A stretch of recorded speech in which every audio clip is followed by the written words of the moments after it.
I am grateful for the IGA to invite me to talk about a very important, debatable subject. Again, I will just ask the audience who is routinely replacing the patella? Okay, only one. And you are not my target because you are extreme. And who is selectively replacing the patella? So this is my aim, to change your mind. And who is like me, never replace the patella? So some are not making their mind yet, or they might be doing arthroscopy or these subjects in the other department.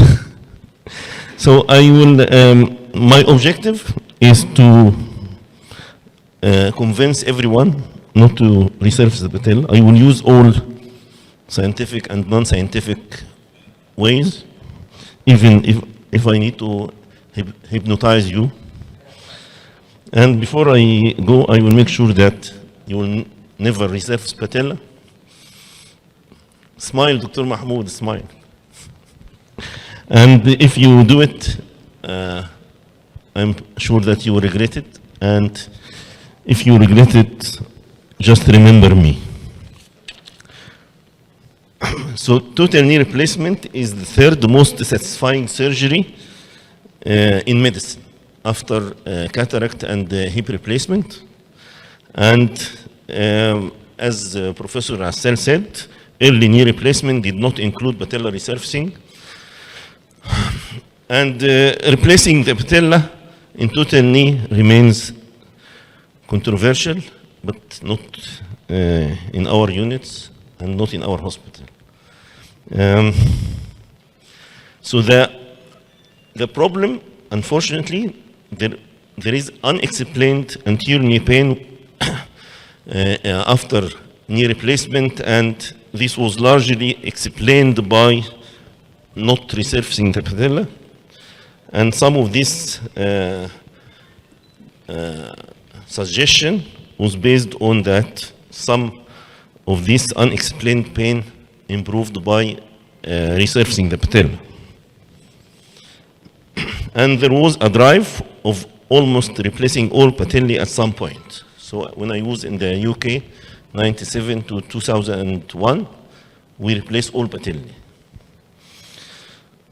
While recent observation could accuse other causes of anterior knee pain like mid-flexion instability, and this might be one of the main reasons for this unexplained anterior knee pain.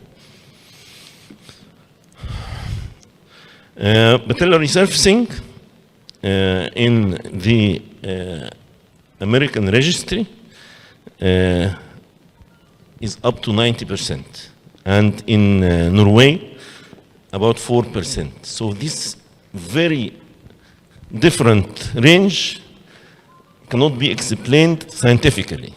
So there is a lot of factors, either medical, legal, or financial, or marketing, but any scientific range will never be between 4 and 90. And the more wise registry in the national registry of the UK, they use it in about a third of the cases. Look at this meta-analysis, read it and read it again, and then try to understand. Still, you will not be able to understand. And usually, if the market is pushing something to be in use, usually you find that some studies like this. The most recent meta-analysis of 20 randomized controlled trial found that both the knee and the function component of knee society score were statistically significant. Although not clinically significant.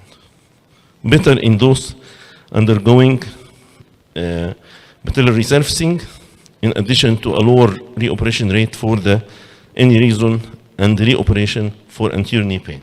So if you can understand this, so you can resurface the patella. So why not to resurface the patella? Because of the complications. You have extra articulating surface, and with more wear, you will have more loosening, polyethylene wear and loosening. You have cases with instability. They will tell you that because you didn't put the button in the right position because of your surgical technique, and instability means maltracking. This maltracking actually is one of the indications for resurfacing. So there is a confusion in this subject. Fractures. When I was in the UK in a hospital with heavy load of knee replacement, I used to see 1 or 2 cases of patellar fractures every month.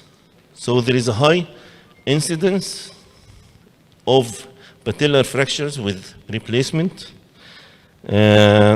extensor tendon rupture, soft tissue impingement, and AVN. So these are complications. Okay? The complications is not, you don't have to have it if you don't replace the patella. So they will tell you the problem is the design. They change it from a metal bagged design to double or triple pegs, and the site of the button, you will put it medially. You have to have a proper size, not small, not large. It's like a flying target, right? In instrumentation, we used to do it by eyeballing, and there was a lot of problems. There is a lot of progress in instrumentation for patellar resurfacing. And then if you do it and you have complications, so the problem is training. And actually, if you do all cases resurfacing, you have good training. But if you select, and this selection is 1 or 2 or 3% of your cases, so you will have also deficiency in training. So, patellar resurfacing is indicated in inflammatory cases and in maltracking. Well, okay. Just 1 minute, another 1 minute.